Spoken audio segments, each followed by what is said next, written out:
የምንመለከተው መምህራን እንዴት ለማስተማር ለማጠናት እንዴት አፕላይ ያደርጋሉ እኛ ፕላትፎርም ላይ ወይም እኛ ሲስተም ላይ የሚሉትን ምን አይነት መረጃዎች እንደሚያስፈልጉ እንዴት አፕላይ ቱ ቲች እንደሚያደርጉ ያሉትን አጠቃላይ ሁሉንም ስቴፖች ከበር እናደርጋለን።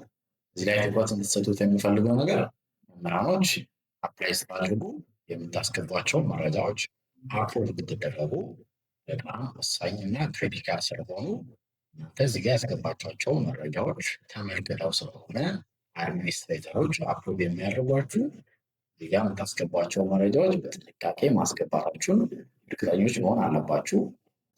ወደ አፕላይ ቱ ቲች እንሂድ። አፕላይ ቱ ቲች ለማድረግ ከላይ ላይ የምትመለከቷት የአፕላይ ቱ ቲች ሊንክ አለች። እሷን ሊንክ ክሊክ አድርገን እንገባለን። እሷ ሊንክ ላይ እንደገባን አፕላይ ቱ ቲች ቲች ዋት ዩ አር ፓሽኔት አባውት የሚል የዩአይ ኢንተርፌስ እናገኛለን። ይህን ኢንተርፌስ የሚያሳየው የመጀመሪያው ኢሜይል እናስገባ፣ ፓስወርድ እናስገባ ነው። ስለዚህ ኢሜይላችን ላይ ዳግም 123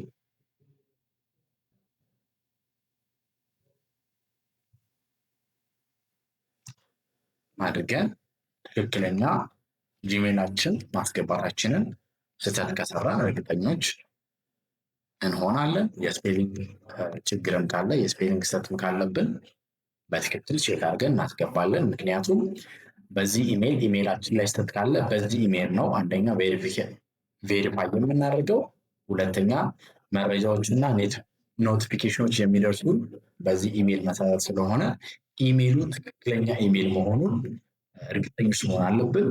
በመቀጠል ፓስወርዳችን እናስገባለን። ከዛ እዚህ ጋር የሚታየውን ሬጂስተር ዊዝ ኢሜይል የሚለውን ክሊክ አድርገን እናልፋለን።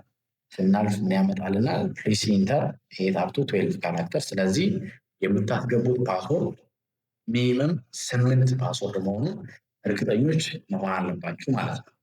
ስለዚህ ብለን አሁን እንሞክረዋለን ማለት ነው። ስለዚህ ያስገባናቸው መረጃዎች ትክክለኛ መረጃዎች ስለሆኑ አሳልፎናል ወደ ቲቸር ሬጅስትሬሽን ፔጅ ማለት ነው። እዚህ ላይ ያሉት 5 ስቴፖች ናቸው። እሱም የፐርሰናል ኢንፎርሜሽን፣ የፕሮፋይል ሚዲያ፣ የሳብጀክት ሬዝሚ እና ኮንፊርሜሽን የሚሉ 5 ስቴፖች አሉት። የመጀመሪያው ፐርሰናል ኢንፎርሜሽን ነው። የፐርሰናል ኢንፎርሜሽን ስር የምናገኘው ፈርስት ኔም አለ። ፈርስት ኔማችንን ባይ ዲፎልት የሚወስደው ከኢሜይላችን ነው። እሱን እናጠፋና ትክክለኛውን የፈርስት ኔማችንን እናስገባለን ማለት ነው። በመቀጠል ላስት ኔም እናስገባለን። ላስት ኔማችንን ካስገባን በኋላ ካፒታል መሆኑን የመጀመሪያው ቼክ እናደርጋለን። ምክንያቱም ፕሮፋይላችን ላይ ቪዚብል የሚሆን ነገር ስለሆነ ይሄንን እርግጠኞች እንሆናለን። ስፔሊንግ ስህተትም ካለ ቼክ እናደርጋለን። በመቀጠል ጀንደር አለ። ጀንደራችን ላይ ሜል ከሆነ ሜል፣ ፊሜል ከሆነ ፊሜል የሚለውን ይህንን ቼክ ሊስት አለ፣ ቼክ እናደርገዋለን።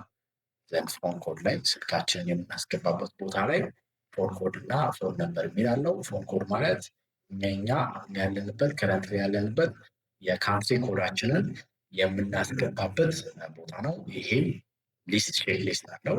ቼክ ሊስታችን ስር ያሉትን ከእነዚህ ውስጥ የምንገኝበትን ካንትሪ ኮድ ሰሌክት በማድረግ ኢትዮጵያ ከሆንን ለምሳሌ ኢትዮጵያ ሰሌክት ካደረግን በኋላ 09 ማለት አይጠበቅብንም። 9 ብለን ካስገባን በኋላ 87 27 31 12 ብለን በዚህ መልኩ ስልካችን የራሳችንን የምንጠቀምበትን የፐርሰናል ስልካችንን እናስገባለን። በዚህ ስልክ ነው እኛ ኮሚኒኬት የምናደርጋችሁ፣ የምንደውልላችሁ፣ ቴክስቶችን ከሆነ የምንልክላችሁ በዚህ ስልክ ስለሆነ ይህ ስልክ ትክክለኛ ስልክ መሆኑ እርግጠኞች መሆን አለባችሁ።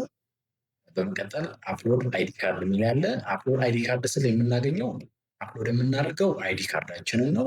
ይሄም ማለት የእኛ ሪከመንድ የምናደርጋችሁ ናሽናል አይዲ አፕሎድ እንድታደርጉ ነው። ናሽናል አይዲ የማይኖራችሁ ከሆነ ግን የቀበሌ አይዲ ሊሆን ይችላል፣ ወይም ፓስፖርት ሊሆን ይችላል፣ ወይም መንጃ ፈቃድ ማንነታችሁን የሚገልጽ መታወቂያ አፕሎድ ታደርጋላችሁ። ጊዜው ያላለፈበት መታወቂያ መሆኑን እርግጠኞች መሆን አለባችሁ። ጊዜው ያላለፈበት መታወቂያ ከሆነ ለምሳሌ ሬጅስተር አድርጋችሁ ማስተማር ከጀመራችሁ በኋላ ገቢ ማግኘት ከጀመራችሁ በኋላ የፔመንት ፕሮሰስ አለ። ፔመንት በምታዙበት ሰዓት እኛ የአይዲ ካርዳችሁን እንመለከታለን በጥንቃቄ። አይዲ ካርዳችሁን በጥንቃቄ እዚህ ጋር ማስገባታችሁ እርግጠኛ ማትሆኑ ከሆነ ሌሎች የማይረቡ ፋይሎችን ፎቶ ወይ ሌሎች ዶክመንቶችን አፕሎድ የምታደርጉ ከሆነ እዛ ላይ በኋላ ችግር ስለሚገጥማችሁ እዚህ ጋር ከፍተኛ ጥንቃቄ ማድረጋችሁ እርግጠኞች መሆን አለባችሁ። ትክክለኛ ጊዜ ያላለፈበት ናሽናል አይዲ ሊሆን ይችላል፣ ቀበሌ አይዲ ወይም ሌላ ማንነታችሁን የሚገልጽ አይደንቲፊኬሽን ካርድ አፕሎድ ማድረግ ትችላላችሁ። ይህን ከጨረሳችሁ በኋላ በዚህ መልኩ ቹዝ ፋይል የሚለውን ክሊክ ካደረጋችሁ በኋላ የፋይዳ ፋይላችሁ የኢሜጁ የሚገኝበት ቦታ ላይ ሰሌክት ታደርጉትና ኦፕን ስትሉት በዚህ መልኩ ስሙን ያመጣዋል። ይህን ካደረገ አፕሎድ አድርጋችኋል ማለት ነው። ሴቭ በማለት የፐርሰናል ኢንፎርሜሽናችሁ ማስገባታችሁን እርግጠኞች ትሆናላችሁ ማለት ነው።